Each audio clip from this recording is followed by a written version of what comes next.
Hoy vamos a hablar un poco acerca del tiempo en las finanzas y en la economía, ¿no? Ok. Esta es una presentación que tiene un poquito de historia, ¿ok? Pero yo la necesito para poderme meter en los temas de los mercados, ¿ok? Porque los mercados están muy relacionados con el tiempo, ¿no? Entonces hay que hablar un poco de cómo se usa el tiempo en las finanzas y, bueno, y también en la economía, ¿no? De hecho, yo creo, ¿ok? Y esto es una teoría que yo tengo. Yo creo que cuando se conforman las civilizaciones, y de hecho esto como que es común en todas las civilizaciones cuando uno revisa la historia, todas ellas tienen calendario, moneda, escritura y normas, ¿no? Y bueno, y eso, la pregunta aquí es que, ¿qué tiene que ver eso con nosotros, ¿no? Que estamos estudiando finanzas, tiene mucho que ver, ¿no? Porque fíjense que los cuatro temas, aunque parezcan extraños, están muy relacionados al tema financiero, ¿no? ¿Ok? Y el calendario surge mucho antes que las ciudades y mucho antes que la civilización, surge en el Paleolítico, ¿no? Cuando el hombre ni siquiera pensó en organizarse en ciudades, ¿no? ¿Ok? Y surge aproximadamente entre el 18.000 y entre el 15.000 antes de Cristo. ¿Okay? El primer calendario es lunar. ¿Okay? Y casi todos los pueblos tienen calendario lunar. ¿Okay?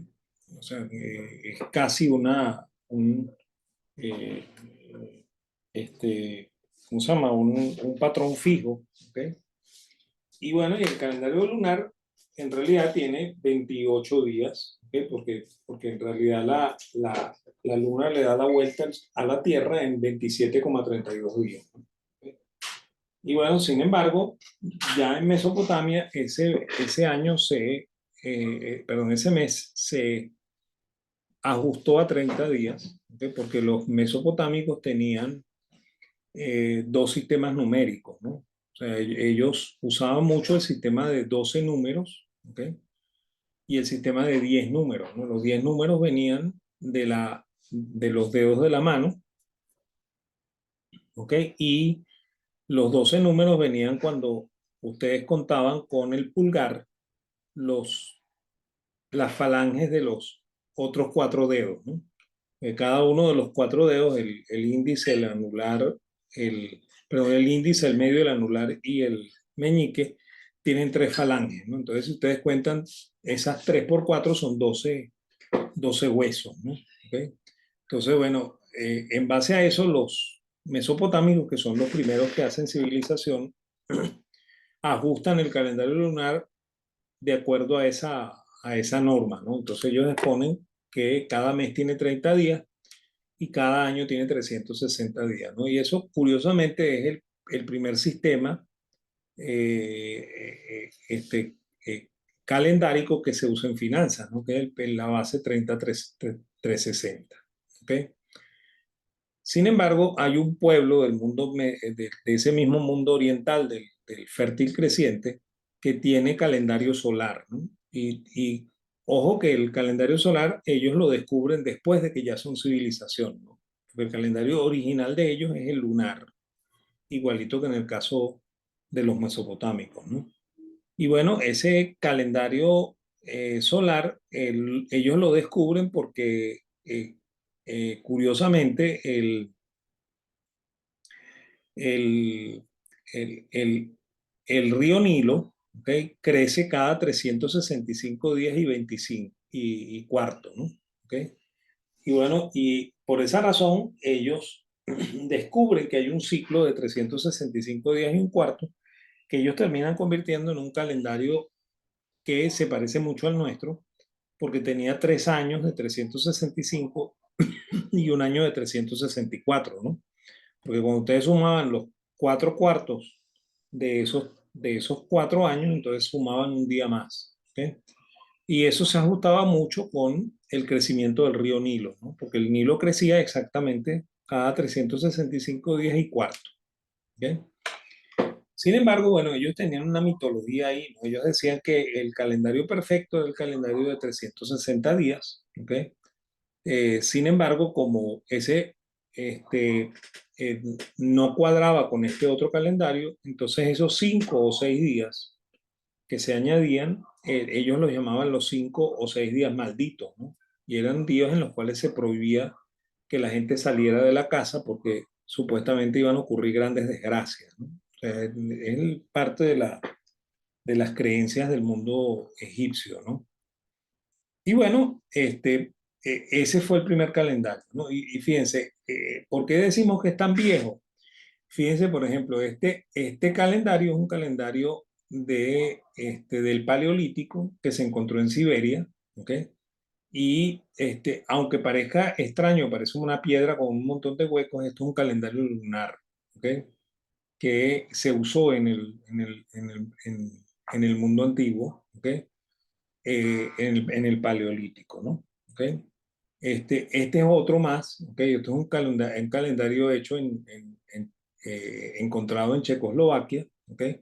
Fíjense, tiene una figura, eh, este, eh, eh, de este lado, una figura humana que se supone que es el dios de la luna, ¿ok? Y tiene unas marcas que corresponden a las fases de la luna, ¿ok? Y de la misma manera, en Hungría también se consigue uno, ¿ok? Este es un calendario lunar, fíjense, aquí están las fases, ¿no? Aquí está, este es la luna nueva, este es el cuarto creciente, este es la luna llena y este es el cuarto menguante, ¿no? ¿Ok? Porque efectivamente así era la sucesión, ¿no? Y de hecho, esos cuartos, ¿ok? Son los que construyen la semana, ¿okay? Que también es muy antigua y que tampoco cuadra muy bien con el calendario de 30 a 360 ni con el calendario de 365 y 366, ¿no? ¿Okay? Porque este sí respeta un poco más el movimiento de la luna, porque si se fijan, más o menos 27 entre 4 da 7, ¿no? Y corresponde a una semana, ¿no? ¿Ok? Entonces, es la distancia entre cualquiera de los 4 cuartos de la luna. Eso es una semana, ¿no? ¿Ok? Este es otro calendario que se encontró en Francia. Fíjense, aquí está de nuevo la disposición de días de luna nueva, o sea, del día de luna nueva, de la época creciente hasta llegar a la luna llena y así sucesivamente. ¿Ok? Este, eh, Eso es en el caso del calendario, ¿no? En el caso de la escritura también tiene mucha relevancia para la parte económica y la parte financiera, porque yo me acuerdo que cuando a mí me dieron historia, cuando yo era un chamo, a mí me comentaron que el- la escritura se creó para escribir literatura y para escribir historia, ¿no? Y eso es falso, ¿ok? Falso de toda falsedad, porque los primeros libros de historia se escriben más o menos entre el 400 y el 300 antes de Cristo, ¿ok? Y la civilización es mucho anterior, ¿no? La escritura aparece más o menos en el 4000 antes de Cristo, ¿ok? Bueno, no aparece, ¿no? Aparecen los primeros documentos escritos, ¿ok? En el 4000 antes de Cristo. Probablemente los anteriores se destruyeron, pero aparecieron más aproximadamente en el 4000 antes de Cristo. Y esos documentos son administrativos, ¿okay? En el caso de la civilización sumeria, ¿okay? Son ventas de tierras y ventas de casa, también en la civilización sumeria, son ventas de esclavos en la civilización acadia, ¿okay? Y bueno, y las leyes también aparecen, ¿no? Las leyes aparecen escritas, ¿no? Se fijan que no hay literatura, ¿ok? Que no hay poesía, que el objetivo de la escritura es más bien un objetivo de documentar operaciones mercantiles y operaciones financieras, ¿no? ¿Ok? Y de hecho, muchos créditos, ¿ok? Se hacían en forma documental, ¿ok? Y por supuesto, por eso que esto tiene mucho que ver con nosotros, ¿no? De hecho, la norma también, ¿no? Y de hecho se reseña que el Código Hammurabi, que durante mucho tiempo se consideró que era el más antiguo, y que más o menos del 1770 antes de Cristo, ¿ok? Siempre se dice que esa es la primera ley, ¿no? Pero si se fijan en la lámina anterior, ocurren leyes a partir del año 2000 antes de Cristo, ¿ok? Entonces, existen leyes desde hace bastante tiempo, ¿ok? Y esas leyes están también muy relacionadas a el asunto mercantil y el asunto financiero. ¿Ok? De hecho, este es el código de Hammurabi. ¿Ok? Esta pieza de alabastro, ¿ok? Es lo que en lo que se escribió el código de Hammurabi, eso que está allí debajo de la figura de Hammurabi, es todas las normas de esa ley. ¿Ok? Nosotros vamos a hablar un poquito de eso al final de la presentación. Y bueno, y eso se escribió en lenguaje cuneiforme, ¿no? Que es más o menos eso que está aquí en, en esta figura. Esto no es el código de Hammurabi, pero es un escrito cuneiforme, ¿ok? Que era como los escribas del mundo mesopotámico escribían, ¿no? Fíjense que es muy distinto al sistema que usan los egipcios, ¿no? Los egipcios tienen tres sistemas de escritura, ¿no? La escritura jeroglífica es esta, ¿ok? Que es la que aparece en las tumbas, ¿ok? Y la que aparece también en los palacios, ¿ok? Y en los templos, ¿ok? Que es una escritura muy ceremonial, ¿no? Pero ellos tienen otra escritura que es un poco más relacionada a los documentos, ¿ok?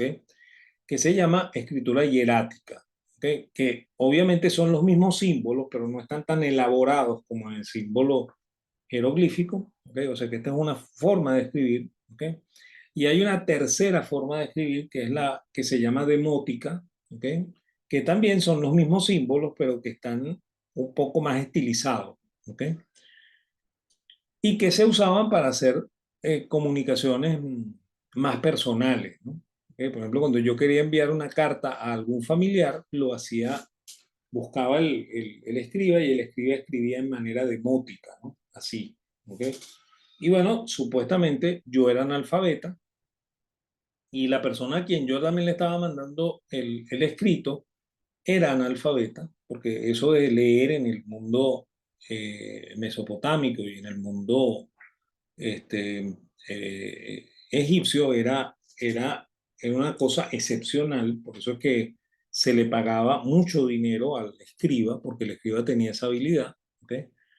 Y bueno, había un escriba que me escribía esto a mí, ¿ok? Vamos a suponer que yo le mando este documento, este escrito, a mi familia que está en otro pueblo, ¿no? Entonces se envía por una suerte de correo antiguo, ¿ok? Eso llega allá, mi familia también es analfabeta, entonces mi familia va a contratar a un escriba para que lea este documento, ¿ok? Y él va a leer y ahí se va a enterar mi familia de lo que yo estoy diciendo aquí, ¿ok?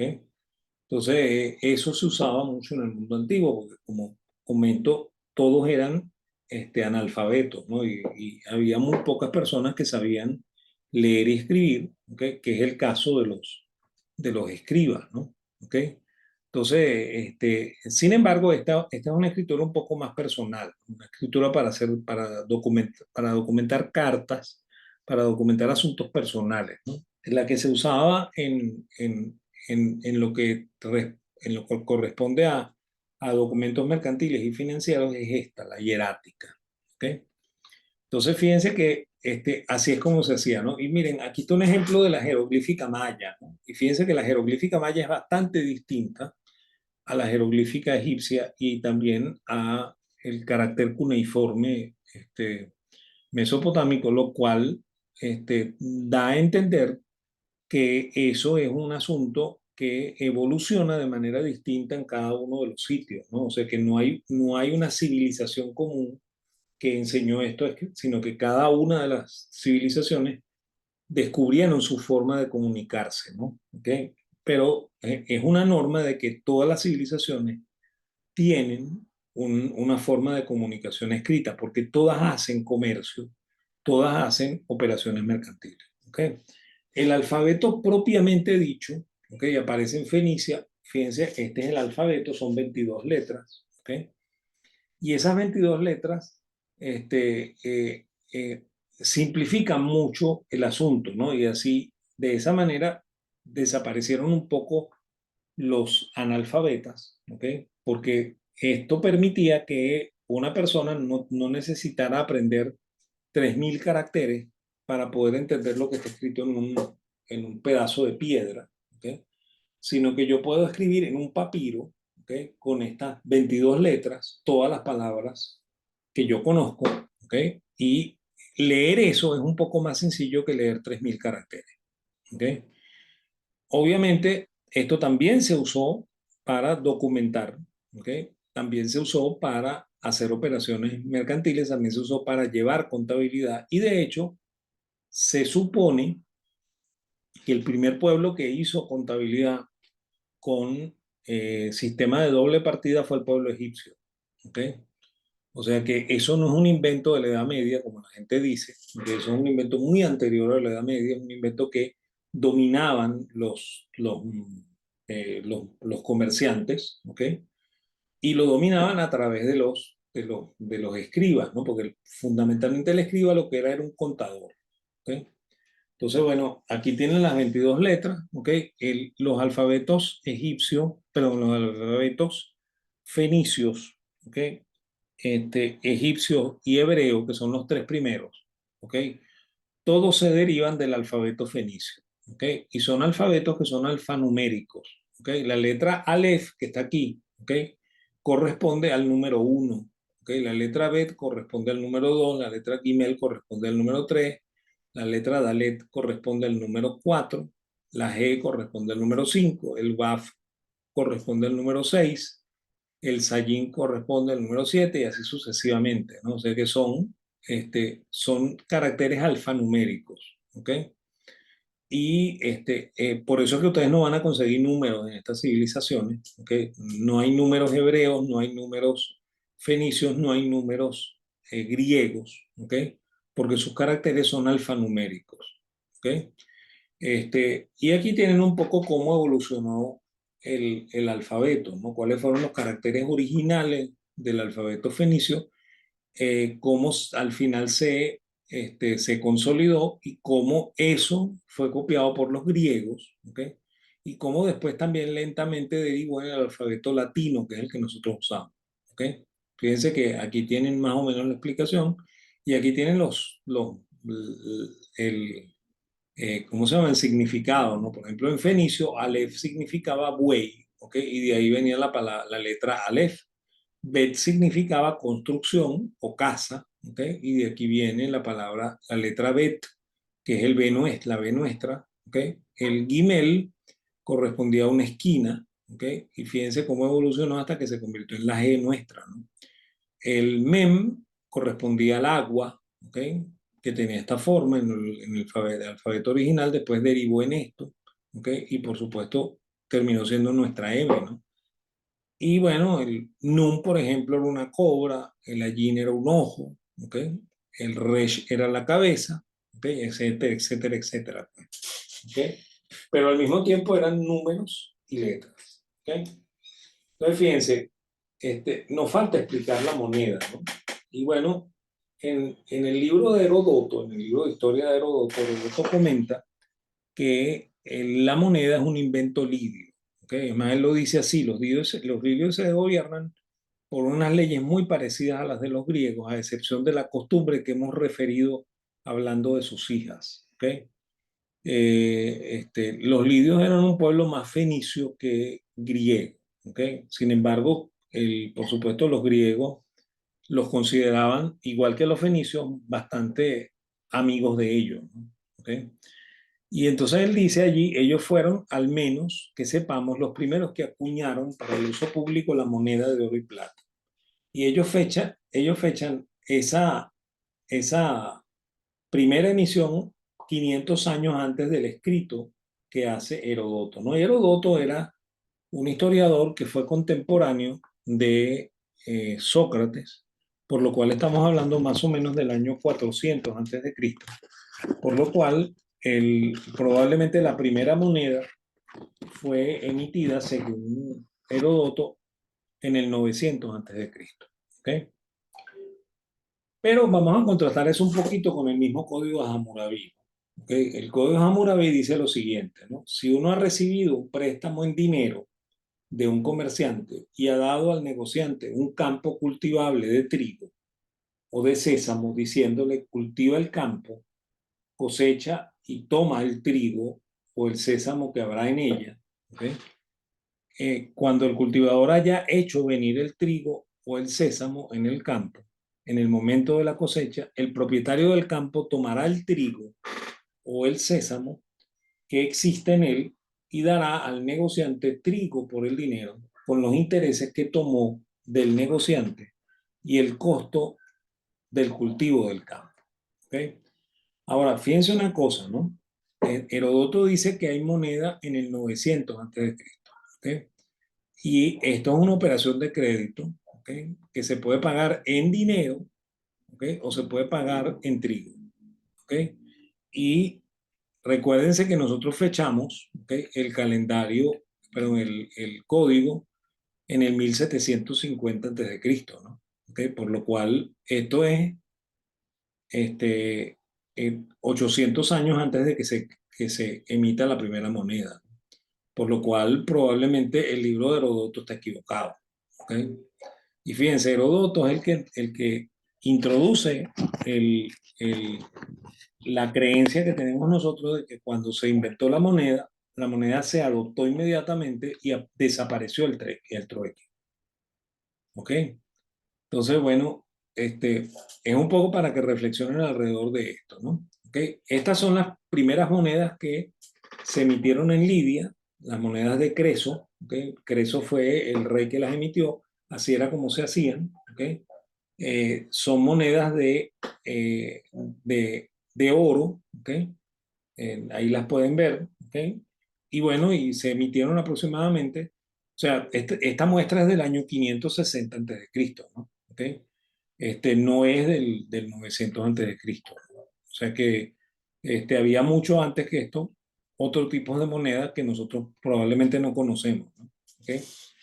Y que eran obviamente privadas, ¿no? Porque la primera moneda que parece que se emitió, de verdad, es la moneda que hizo Creso, la moneda oficial emitida fue Creso, ¿no? Por lo cual el dinero privado era anterior al dinero emitido por el gobierno.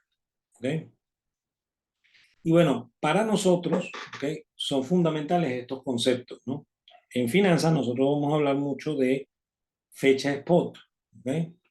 Y fecha regular. ¿Okay? Ambas cosas significan lo mismo, ¿no? Y es el plazo más frecuente de cualquier mercado. ¿Okay? Y ese plazo se mide siempre en días hábiles. ¿Okay? Por ejemplo, hay operaciones que se liquidan fecha valor 2 días hábiles, ¿no? Entonces eso significa que el spot o el regular de ese mercado es 2 días hábiles. ¿Okay? Hay operaciones que se liquidan 3 días hábiles. ¿Okay? Y hay operaciones que se liquidan 5 días hábiles. ¿No? Entonces, en ese caso, el spot corresponde a 3 o a 5 días. ¿Okay? Entonces, todos los mercados tienen un spot, ¿okay? Que probablemente es distinto dependiendo de las condiciones del mercado. ¿Okay? Esas mediciones siempre se hacen en términos de días hábiles, ¿no? Porque eso se tiene que hacer, la liquidación de la operación se tiene que hacer en un momento en que el mercado esté abierto, lo cual tiene que hacerse en un día hábil, ¿ok? Por lo cual, cuando estamos midiendo la fecha spot, nunca vamos a contar sábados y domingos, ¿ok? Sin embargo, cuando medimos intereses, sí lo hacemos, ¿ok? Con días continuos, ¿ok? O sea, incluimos sábados y domingos, porque el interés se paga también por sábados y domingos, ¿ok?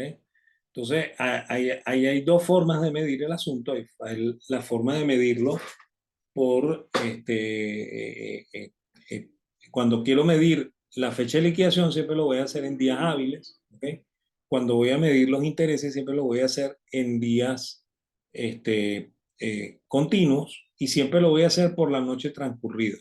¿Okay? Y a partir del spot, que es el punto en el cual se entrega el activo financiero. ¿Okay? Y la base en finanzas puede ser 30360, que es la que más se utiliza, que se le llama base bancaria o base comercial, también se le llama 30360. ¿Okay? Hay una segunda base que corresponde al año de 365 días. ¿Okay? Sin embargo, esa base hay que usarla de esta manera, ¿no? Que no sé si así se los enseñaron en matemática financiera, pero así es como se usa, ¿no? O sea, aquí se usa el mes tal cual es, o sea que febrero tiene 29 días, ¿ok? marzo tiene 31, abril tiene 30, mayo tiene 31 y así sucesivamente. ¿Ok? Y cuando el año es bisiesto, lo dividimos por 366. Y cuando el año es normal, lo dividimos por 365, ¿no? Y aquí viene otra cosa, ¿no? O sea, ¿cómo sabemos si el año es bisiesto? ¿No? El año es bisiesto no buscando el calendario para ver si febrero tiene 29 días, ¿ok? Sino que eh, dividimos el número del año entre 4, ¿ok?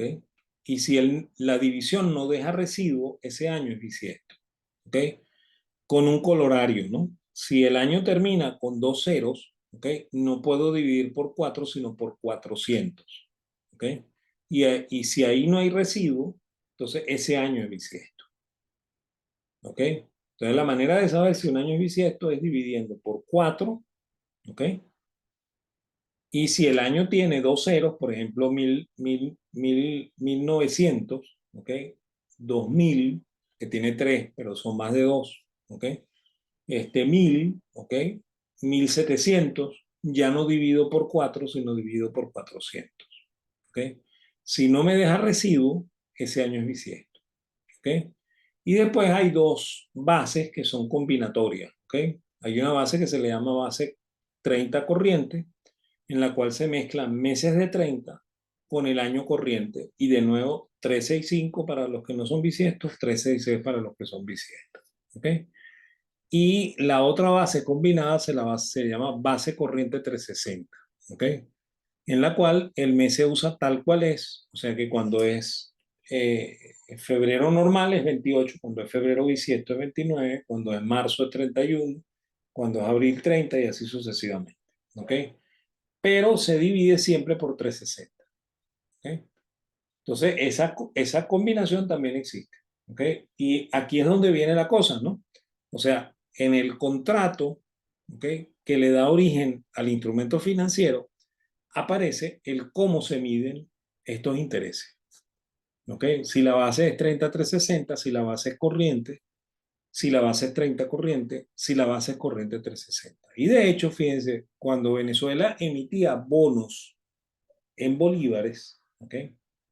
Siempre la base era la base eh, corriente 360. ¿Ok? Sin embargo, cuando emitimos bonos hacia el exterior, los bonos de la deuda externa, nuestra base era 30-360, porque la que se usa más internacionalmente es la base 30-360. ¿Ok? Sin embargo, nuestros bonos internos, los que llamaban DPN, todos usaban el cálculo base corriente 360, ¿no? Que es una base extraña, ¿no? Bueno, y Venezuela normalmente hacía siempre cosas extrañas, ¿ok? Entonces, bueno, eh, yo creo que la voy a parar aquí, ¿ok? O sea, vamos a pararla, yo los vuelvo a convocar en otro, en, en, en, en- ¿cómo se llama? En otra conexión de Zoom, que probablemente sea la misma, y hacemos la parte de monedas, de mercado de monedas, que también es relativamente corta. ¿Ok? Entonces vamos a parar esto, y nos salimos y volvemos a entrar en la dirección que les mando. ¿Ok? Vale. A ver, ya va, es que hay una pregunta en el chat, a ver. Ok, es la afirmación del ok. Ok, vamos a hacer eso entonces. Ok, vamos a salirnos. Ok.